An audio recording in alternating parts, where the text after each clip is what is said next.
Hello everyone. सो दो classes हमने कर ली कन्वर्जन के ऊपर। पहली क्लास में हमने conversion of private into public पढ़ा। सेकंड क्लास में हमने कन्वर्जन पब्लिक इनटू प्राइवेट पढ़ा। तो मैं उम्मीद कर रहा हूँ कि आपको दोनों अच्छे से क्लियर हो गए होंगे, क्योंकि हमने पब्लिक इनटू प्राइवेट में प्रोसीजर थोड़ा सा बड़ा था, जहां हमने देखा कि आपको एप्लीकेशन भी लगानी पड़ेगी सेंट्रल गवर्नमेंट के पास, पावर डेलीगेटेड टू आर। अपने सेंट्रल गवर्नमेंट के पास एप्लीकेशन लगाने के लिए आपको कौन सा फॉर्म फाइल करना है? RD1 फाइल करना है। RD1 के साथ आपको कुछ डॉक्यूमेंट अटैच करने हैं, लिस्ट ऑफ शेयर होल्डर्स बनानी है, एडवर्टाइजमेंट भी करनी है, इंडिविजुअल नोटिस भी भेजना है। ऑब्जेक्शन नहीं आया तो बिना हियरिंग के अप्रूव हो जाएगा, और ऑब्जेक्शन आया तो हियरिंग के साथ अप्रूव होगा।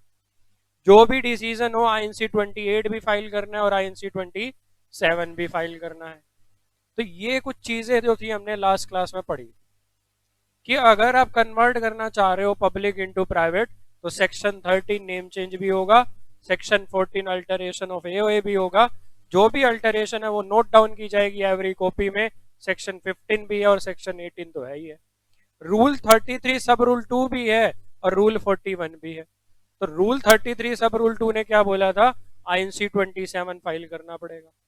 और रूल 41 ने क्या बोला कि अगर आप क्या करना चाह रहे हो, पब्लिक इनटू प्राइवेट करना चाह रहे हो, तो एप्लीकेशन लगानी पड़ेगी RD के पास। कोई भी कन्वर्जन तब तक इफेक्टिव नहीं होता जब तक ROC अप्रूवल नहीं देता है। तो ROC के पास आप ऑर्डर फाइल करोगे, ROC पुरानी कंपनी, पुरानी कंपनी को क्या करेगा? यहाँ तो पुरानी कंपनी कुछ है नहीं, यहाँ तो पुरानी कंपनी कौन सी थी? पब्लिक थी। पब्लिक का रजिस्ट्रेशन खत्म करके आपको प्राइवेट कंपनी बना देगा। सिर्फ इतना सा प्रोविजन था जो हमने लास्ट क्लास में पढ़ा था। अब उसमें क्या प्रोसीजर था आपको याद होना चाहिए कि सबसे पहले हमने नोटिस इशू किया था। किस चीज का याद है? किस चीज का नोटिस इशू किया था?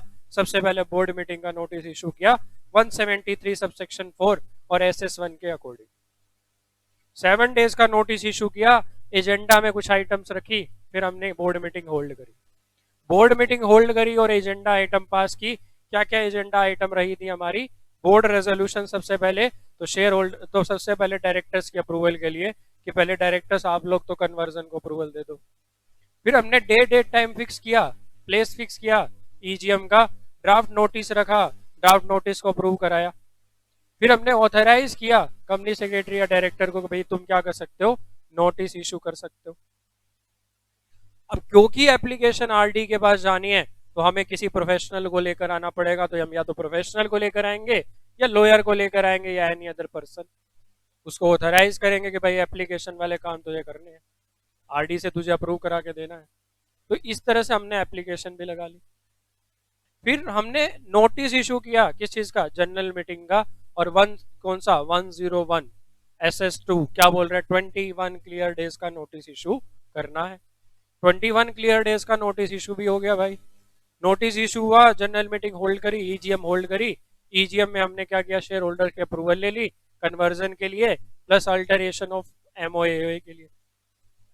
अब क्योंकि SR पास हुआ है तो MGT-14 फाइल करना पड़ेगा, और MGT-14 फाइल करने के बाद आपको क्या करना है? आपको एप्लीकेशन वाले प्रोसीजर पे आ जाना है। फिर वो जो एप्लीकेशन का प्रोसीजर पड़ा था उसको बीच में घुसा दो। अब सबसे पहले क्या करना है? 60 डेज के अंदर अंदर आपको एप्लीकेशन लगानी है। लेकिन इसी 60 डेज में आपको क्या याद रखना है? एप्लीकेशन लगाने से 21 दिन पहले एडवर्टाइजमेंट जरूरी है। एडवर्टाइजमेंट करनी है वर्नाकुलर में और इंग्लिश में, INC-25A। इंडिविजुअल नोटिस भी भेजना है क्रेडिटर डिवेंचर होल्डर को, और इंडिविजुअल नोटिस भेजना है रीजनल डायरेक्टर को, ROC को और रेगुलेटरी अथॉरिटी को। इंडिविजुअल नोटिस भेज दिया, ऑब्जेक्शन आया नहीं आया, फिर आगे वही प्रोसीजर है जो आपने एप्लीकेशन में पढ़ा है। RD ने अगर अप्रूवल दे दी तो RD का जो अप्रूवल है वो ROC के पास फाइल करना है। रूल 33 सब रूल 2 क्या कह रहा था? INC-27 में फाइल करना है। जबकि रूल 41 में क्या लिखा है? जनरल वाला लिखा है कि कोई भी ऑर्डर आएगा RD का, NCLAT का, सेंट्रल गवर्नमेंट का, INC-28 में भी फाइल करना पड़ेगा। ROC ने अगर सेटिस्फाइड हो गया तो ROC क्या करेगा? सर्टिफिकेट ऑफ इनकॉर्पोरेशन आपका नया इशू कर देगा। अब आप कंपनी क्या हो जाएगी? आपकी प्राइवेट हो जाएगी। अब कंपनी प्राइवेट हो गई तो आपको याद रखना है कि पहले मेंबर की लिमिट को रिड्यूस करना है। क्या रिड्यूस करना है? पब्लिक थी, अनलिमिटेड मेंबर्स थे, अब मेंबर को लिमिट कर दो कितना, 200 पे। एक इंपॉर्टेंट चीज क्या थी, कुछ डिक्लेरेशंस थी, 3 तरह की डिक्लेरेशन आपको याद करनी है जो प्रोसीजर में आपने पढ़ी थी, कि डिक्लेरेशंस लगानी है केएमपी के द्वारा, और केएमपी नहीं है तो डायरेक्टर्स के द्वारा, कि कंपनी के मेंबर्स की लिमिट 200 है, कि कंपनी ने नॉन कंप्लायंस नहीं किया 73 से 76 ए का, 187, 188 का, 185 का, 176(7) जो भी प्रोविजन थे, और कंपनी ने कोई भी ऐसा रेजोल्यूशन कंपनी का पेंडिंग नहीं है जो कंपनी को फाइल करना चाहिए था 179 सबसेक्शन 3 के अकॉर्डिंग। तो ये हमने पढ़ा था लास्ट क्लास में। आज की क्लास में नया टॉपिक स्टार्ट करते हैं, conversion of 1% company to private. क्या टॉपिक है हमारा, conversion of 1% company to 1% company to private company. अब कन्वर्जन टू 1% टू प्राइवेट है तो आपको एक चीज याद आनी चाहिए, क्या क्या ये चीज याद आनी चाहिए, क्या कन्वर्जन वॉलेंटरी होगा या कन्वर्जन मैंडेटरी होगा, क्योंकि मैंने आपको पहली क्लास में ही पढ़ा दिया था, मैंने आपको पहली क्लास में ही पढ़ा दिया था, कुछ कन्वर्जन वॉलेंटरी होते हैं और कुछ कन्वर्जन कंपलसरी, और कंपलसरी सिर्फ एक ही था हमारे। अब ओपीसी का कन्वर्जन हो रहा है, ओपीसी का कन्वर्जन हो रहा है किसमें, प्राइवेट कंपनी में या पब्लिक कंपनी में। अब ये तो नहीं लिखा ना कि कन्वर्जन आपको प्राइवेट कंपनी में ही करना है, क्योंकि टॉपिक में ऐसा नहीं है। अच्छा, प्राइवेट कंपनी में ही कर रहे हैं, sorry, conversion of 1% to private company. अब कन्वर्जन अगर हम कर रहे हैं, दोनों में कर सकते हैं, वैसे दोनों में ही है भाई, प्राइवेट में भी कर सकते हो आप, पब्लिक में भी कर सकते हो, टॉपिक का नाम फिर चेंज करना चाहिए हमें, conversion of 1% company to other company, other type of company कह दो, कुछ भी कह दो आप। तो हम पढ़ रहे हैं conversion of 1% company to another type of company, basically not private, other type of company हम बोलेंगे, क्योंकि ओपीसी ऐसा तो नहीं है कि सिर्फ अपने आप को सिर्फ प्राइवेट में चेंज करेगी, पब्लिक में भी चेंज कर सकती है, ऐसी कोई रिस्ट्रिक्शन नहीं। अब हमारा टॉपिक है ओपीसी का कन्वर्जन, तो ओपीसी कन्वर्ट कर रही है अपने आप को into other type of company, OPC convert कर रही है अपने आप को into other type of company. तो मैंने आपको पहली क्लास में बताया था कि ओपीसी को हम स्मॉल कंपनी के इक्वल मान लेते हैं, ओपीसी को हम स्मॉल कंपनी के इक्वल मान लेते हैं, मतलब ओपीसी की पेड अप शेयर कैपिटल कितनी, 50 लाख तक होनी चाहिए, और जो टर्नओवर है वो 2 करोड़ तक होना चाहिए इन रेलिवेंट फाइनेंशियल ईयर, मतलब 3 साल का, 3 साल लगातार हुआ तो। अब वो कह रहे हैं कि ओपीसी का कन्वर्जन, अगर मान लो ओपीसी क्या है, ओपीसी की जो पेड अप शेयर कैपिटल है वो मोर देन 50 लाख हो जाए, और या फिर जो टर्नओवर है वो मोर देन 2 करोड़ हो जाए इन 3 प्रीसीडिंग ईयर, पिछले 3 सालों में, एवरेज की बात नहीं कर रहा हूँ, पिछले 3 साल प्रीसीडिंग, रेलिवेंट ईयर लिखा है, रेलिवेंट टाइम पीरियड जो लिखा है वो मतलब प्रीसीडिंग 3 फाइनेंशियल।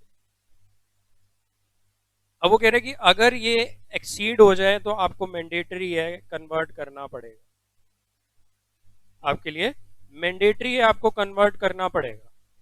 अब वो कह रहे हैं कि अगर मैं वॉलेंटरली चेंज करना चाहता हूं, अगर वॉलेंटरली चेंज करना चाह रहा हूं तो बोले 2 साल का वेट कर ले भाई, तो 2 साल का वेट कर ले कन्वर्जन के लिए। अगर तुझे, अगर पेड अप शेयर कैपिटल, देखो हम दोनों चीजों की डिस्कस करते हैं, कि अगर वॉलेंटरली बेसिस पे करना है तो बोले भाई साहब कितने साल का वेट करना है, बोले 2 साल का वेट करना है।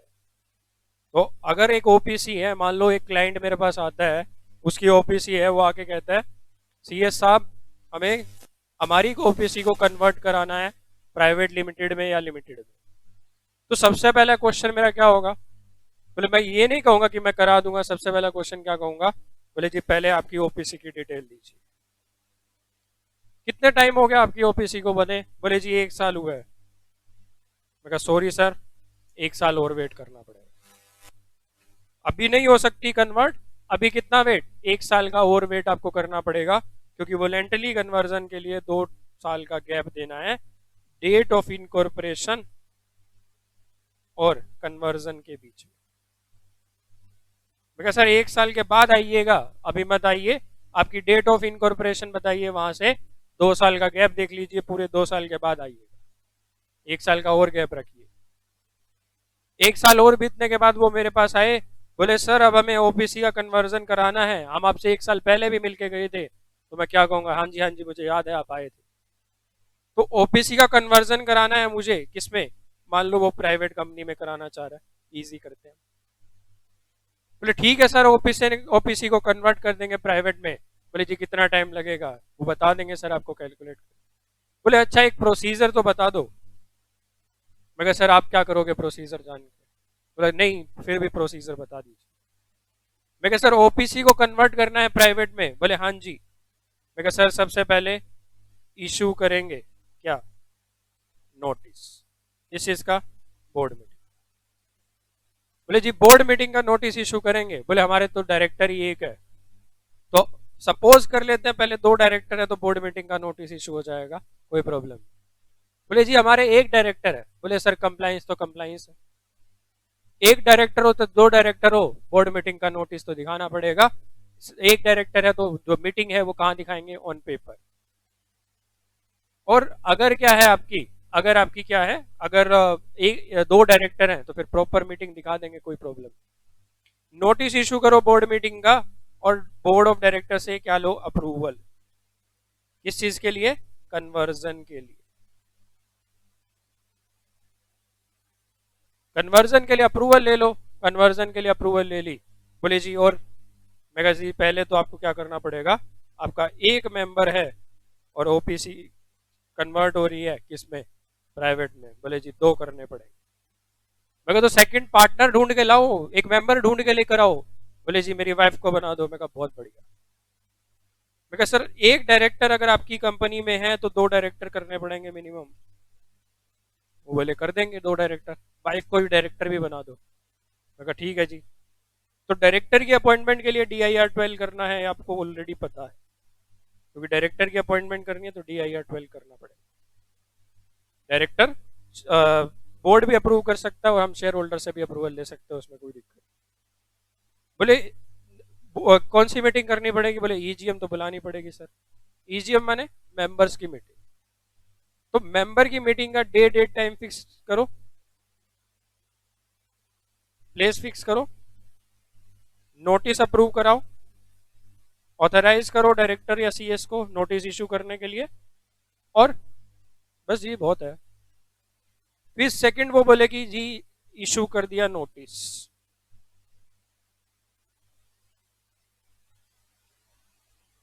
बोले जी नोटिस इशू करना है। बोले सर एक बात का ध्यान रखना है, 21 क्लियर डेज का होना चाहिए। बोले अच्छा जी 21 क्लियर दिन का नोटिस। हाँ जी। कौन सा सेक्शन, 101 SS2। अब आई बारी। बोले जी कंपनी में एक ही मेंबर है, EGM कैसे होगी। मैं कहा सर आपके ऊपर प्रोविजन एग्जाम्प्ट है 96 to 121। 122 क्या कहता है, ओपीसी की AGM कैसे होगी, ओपीसी की EGM कैसे होगी, रेजोल्यूशन पे अगर मेंबर ने साइन कर दिया, रेजोल्यूशन प्रपोज करा और मेंबर ने ही साइन कर दिया, और वह रेजोल्यूशन मेंबर की मीटिंग का पार्ट बन गया, और वो रेजोल्यूशन मेंबर की मीटिंग का पार्ट बन गया, तो मान लिया जाएगा कि रेजोल्यूशन पास हो। क्या हो जाएगा, मान लिया जाएगा कि रेजोल्यूशन पास हो गया। कौन सा रेजोल्यूशन, SR पास किया क्योंकि कन्वर्जन कराना है, SR पास किया क्योंकि कन्वर्जन कराना है। बोले जी SR पास हुआ है। बोले जी हाँ जी। बोले 4th पॉइंट, एक फॉर्म फाइल करना पड़ेगा MGT14। SR पास हुआ, MGT14 करना पड़ेगा। बोले नेक्स्ट स्टेप, मैं कहा सर एक एप्लीकेशन लगानी पड़ेगी INC6।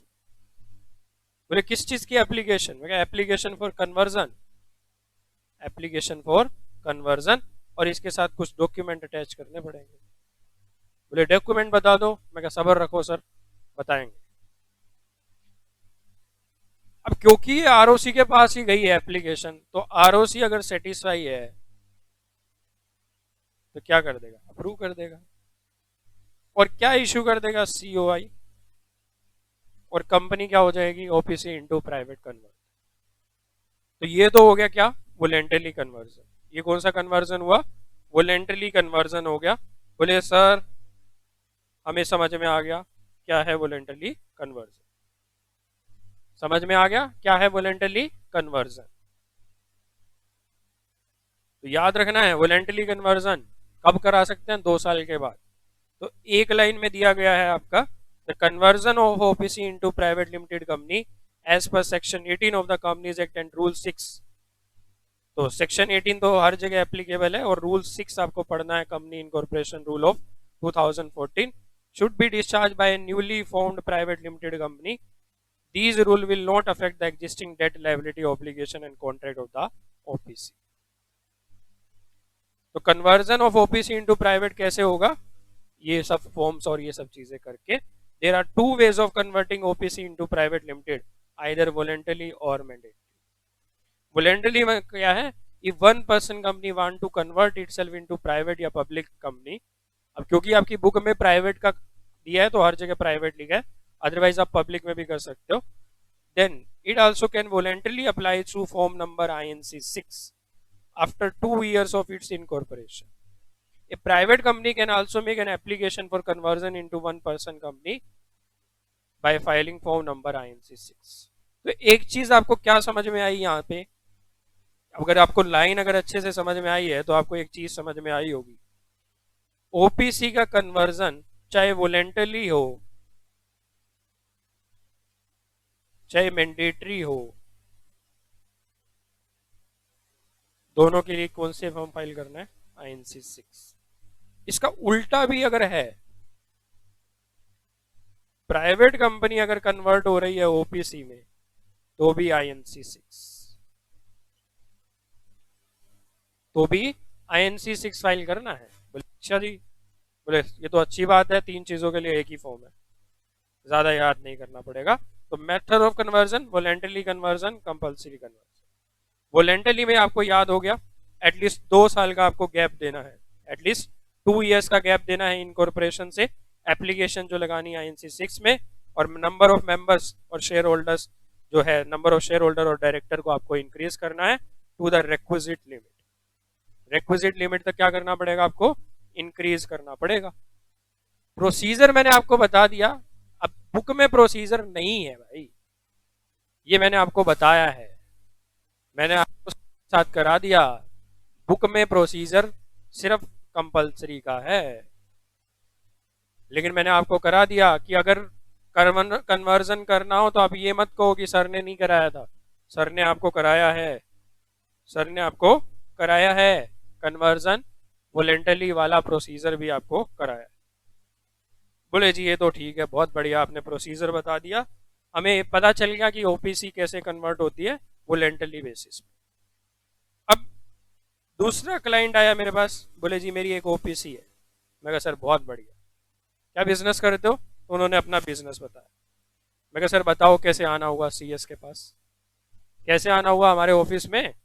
बोले जी हमारी एक ओपीसी है और सर इसका जो पेड अप शेयर कैपिटल है वो 60 लाख हो गई है, इसकी जो पेड अप शेयर कैपिटल है वो 60 लाख रुपए हो गई है। मैं कहा सर ये तो दिक्कत वाली बात होगी। बोले क्या दिक्कत हुई।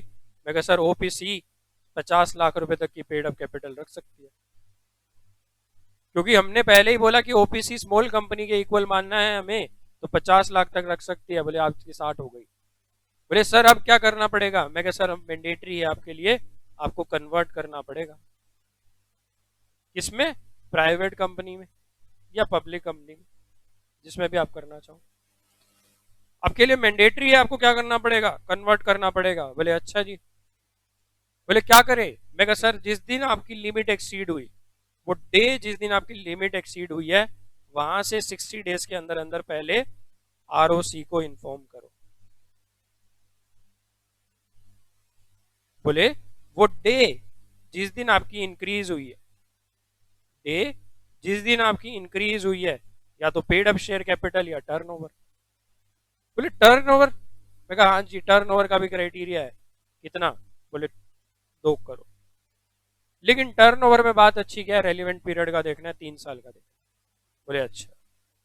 तो डे जिस दिन मेरी इंक्रीज हो गई पेड अप शेयर कैपिटल, अब ये तो एट द एंड ही बता सकता हूँ टर्नओवर, टर्नओवर तो एट द एंड ही हो सकता है, क्योंकि टर्नओवर के लिए तो बैलेंस शीट बनेगी और बैलेंस शीट तो एट द एंड बनेगी, उससे पहले कैसे बता सकता हूँ कितना टर्नओवर।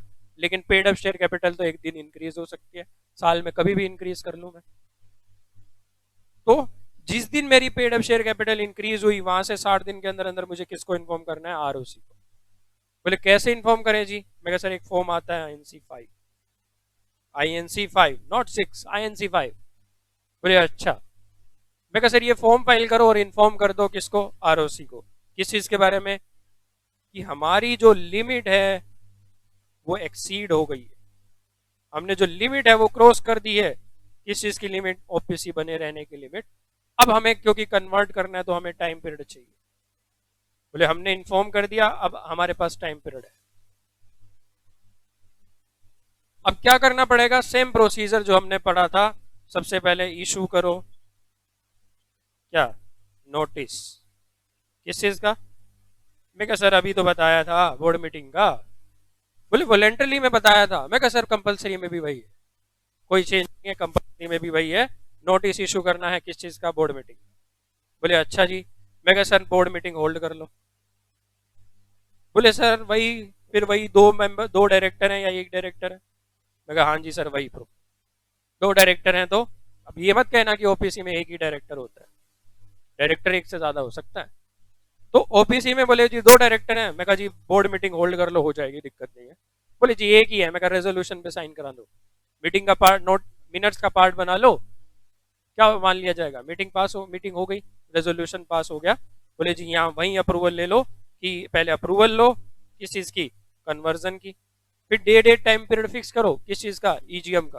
बोले जी ड्राफ्ट नोटिस अप्रूव कराएंगे और ऑथराइज करेंगे सीएस या डायरेक्टर को कि भाई वो नोटिस इशू कर दे। बोले भारत जी सेम प्रोसीजर बता रहे हो आप तो। मैं कहा हाँ जी सर बिल्कुल सेम प्रोसीजर है, थोड़ा सा माइनर सा अगर कहीं डिफरेंस आएगा तो आएगा। बोले बोर्ड मीटिंग होल्ड हो गई, फिर वही क्या करेंगे, इशू करेंगे नोटिस ऑफ ईजीएम। बोले ईजीएम का नोटिस वही 21 क्लियर डेज। बोले अच्छा सर। और एक चीज क्या याद रखनी है, ईजीएम फिजिकली होगी या नहीं होगी, क्योंकि मेंबर एक है तो 122 अप्लाई होगा। और 122 क्या कहता है कि रेजोल्यूशन पे साइन कराओ, रेजोल्यूशन को मिनट कार्ड बनाओ और क्या मान लिया जाएगा, रेजोल्यूशन पास। बोले अच्छा कौन सा रेजोल्यूशन, एसआर। कौन सा रेजोल्यूशन, एसआर। फिर क्या करना है नेक्स्ट। बोले सर बताया तो था, ईजीएम हो गई, एमजीटी 14 कर दो क्योंकि एसआर पास हुआ है। फिर बोले सर एप्लीकेशन याद नहीं है आपको, एप्लीकेशन लगाओ। बोले कौन से में, INC 6 में। किसके पास, आरओसी के पास। अब अगर आरओसी सेटिस्फाई हुआ तो क्या कर देगा, अप्रूव कर देगा। और अप्रूव करेगा तो क्या कर देगा, बोले सर न्यू COI दे देगा। बोले सर कभी भी कर सकते हैं ये। बोले नहीं जी, INC 6 जो आपको फाइल करना है, डे जिस दिन आपकी लिमिट एक्सीड हुई वहां से 6 मंथ्स के अंदर अंदर करना। बोले जी आपने तो बोला था जिस दिन एक्सीड हो वहां से 60 डेज के अंदर अंदर क्या फाइल करना है, INC5। मैं कहा सर INC5 भी करना है और 6 भी करना है। टाइम पीरियड क्या है, पहले 60 दिन में आपको क्या करना है 5, और नेक्स्ट जो बचा हुआ टाइम पीरियड 6 महीने में से बचा हुआ टाइम पीरियड उसमें INC 6 करना है। बोले अच्छा। बोले सर हमें समझ में आ गया आप क्या बता रहे हो, हमें पूरा प्रोसीजर समझ में आ गया, आप क्या बताना चाह रहे हो कि कैसे हमारी ओपीसी कन्वर्ट हो सकती है। मैं कहा सर बहुत बढ़िया, अगर आपकी समझ में आ गया है तो मुझे ज्यादा दिक्कत नहीं हुई, आपको भी समझ में आ गया, बहुत बढ़िया। बोले जी अब लॉ की लैंग्वेज पे आ जाते हैं। मैं कहा सर अभी बताया तो। बोले नहीं नहीं सर ये तो आपने रफ बताया। लॉ की लैंग्वेज पे आते हैं तो पढ़ते हैं हम लॉ की लैंग्वेज। क्या लिखा है आपकी बुक में। अब कंपलसरी कन्वर्जन कब होगा, शेल हैव टू मैंडेटली कन्वर्ट, कब, जब पेड अप कैपिटल एक्सीड हो जाए 50 लाख से, average annual turnover of preceding 3 years exceed हो जाए 2 करोड़ से।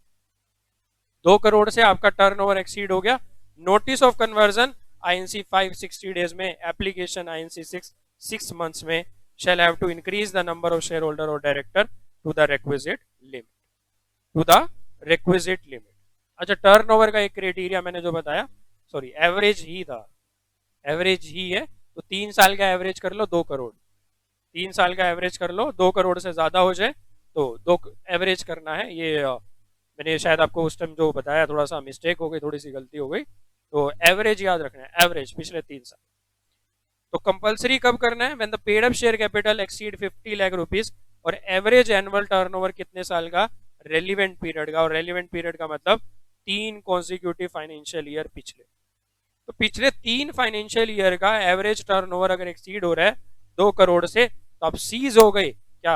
अब आप ओपीसी नहीं रहे, अब आप ओपीसी नहीं रहे जिस दिन से हो गया।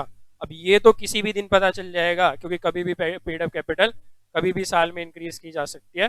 ये तो 3 साल का टर्नओवर देखने के बाद ही होगा, तो 31st तो हर चीज की। अब वो कह रहे हैं कि सच कन्वर्जन, सच ओपीसी, अब आपको याद हो तो क्या करना पड़ेगा? बताना पड़ेगा 60 डेज में। कन्वर्ट तो करना है 6 मंथ्स के अंदर अंदर, लेकिन 60 डेज में बताना भी है, ये भी याद रखना है। सच 1% company shall require to convert itself within 6 months of the date on which paid up share capital exceed 50 lakh और the last day of the relevant period।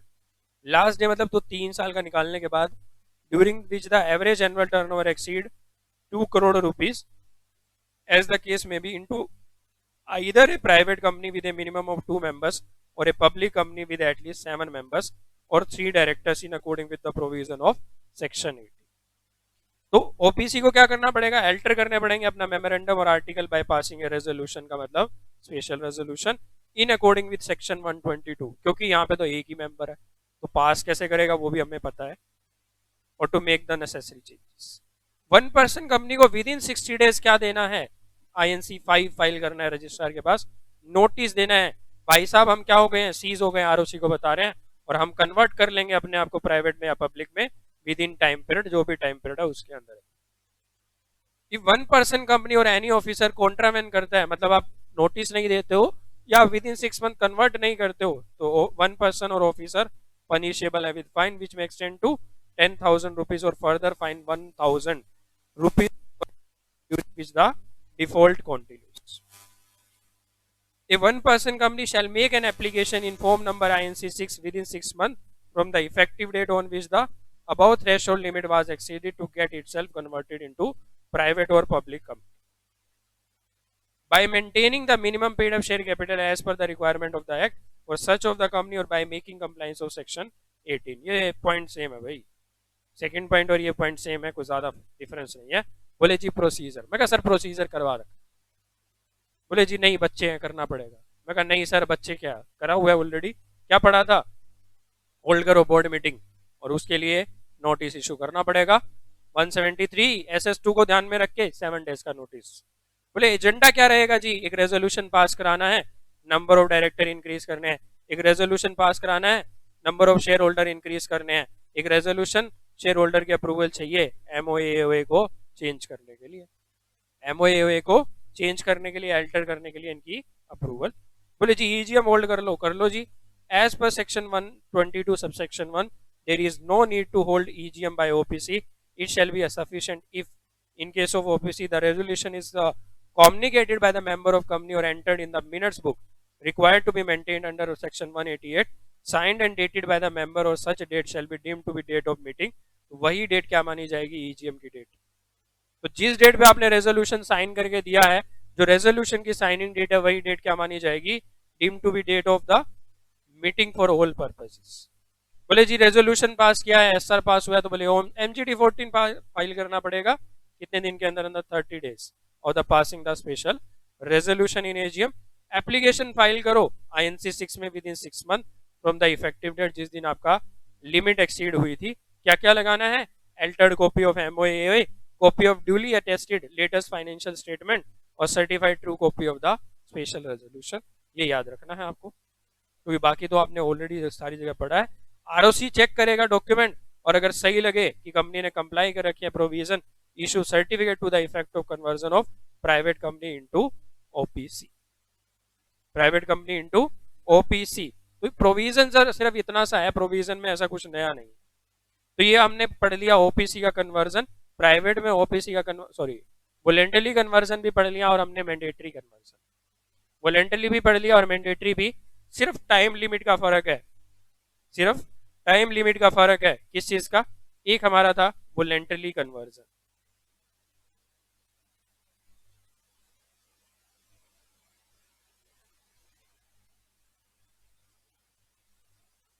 एक हमारा मैंडेटरी, एक वोलेंटरी कन्वर्जन है, एक मैंडेटरी कन्वर्जन है। यहां 2 साल का वेट है, यहां पे लिमिट एक्सीड का wait. As soon as limit exceed हुई वहां से क्या करना है, कन्वर्जन करना है। बोले जी यहाँ पे कोई INC5 फाइल नहीं होगा।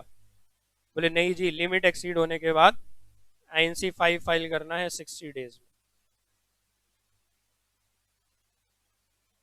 बोले जी बोर्ड मीटिंग होल्ड करनी है। बोले यार बोर्ड मीटिंग तो हमारे यहाँ भी होल्ड होगी। बोले EGM होल्ड करनी है। बोले EGM हमारे यहाँ भी होगी। बोले SR पास करना है। बोले हमारे यहाँ भी करना है भाई। MGD14 करना है, हमारे यहाँ पे भी करना है। बोले INC6 फाइल करना है बट टाइम लिमिट नहीं है। बोले नहीं जी, INC6 फाइल करना है लेकिन 6 महीने का टाइम पीरियड है। बोले ROC डॉक्यूमेंट चेक करेगा। बोले हमारे यहाँ भी तो ROC करेगा और न्यू COI इशू कर देगा। बोले हमारे यहाँ भी यही होगा। बोले फर्क क्या हुआ।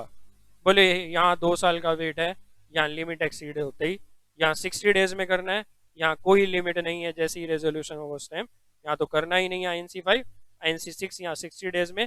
बोले नहीं जी, हमारे यहाँ कोई टाइम पीरियड नहीं है INC6 का। तो याद रखना है, डिफरेंस भी है इनके बीच में कि आपको याद करने में आसानी होगी। डिफरेंस तो नहीं पूछा जा सकता, डिफरेंस नहीं पूछा जा सकता कि क्या तरीका है, लेकिन आपको ये याद जरूर रहेगा कि किसमें क्या चीज आएगी, किसमें क्या चीज आएगी। तो नेक्स्ट क्लास में हम पढ़ेंगे private company into OPC. Next class में हम पढ़ेंगे प्राइवेट कंपनी इनटू ओपीसी। तो प्राइवेट कंपनी अपने आप को कन्वर्ट कर रही है, ओपीसी में कन्वर्ट कर रही है। तो प्राइवेट अगर ओपीसी में कन्वर्ट कर रही है तो नेक्स्ट क्लास में हम पढ़ेंगे कि किस तरह से कन्वर्जन किया जाएगा। आज के लिए इतना ही, बाय बाय, टेक केयर। मिलेंगे नेक्स्ट क्लास में नए टॉपिक के साथ, नए कन्वर्जन के साथ।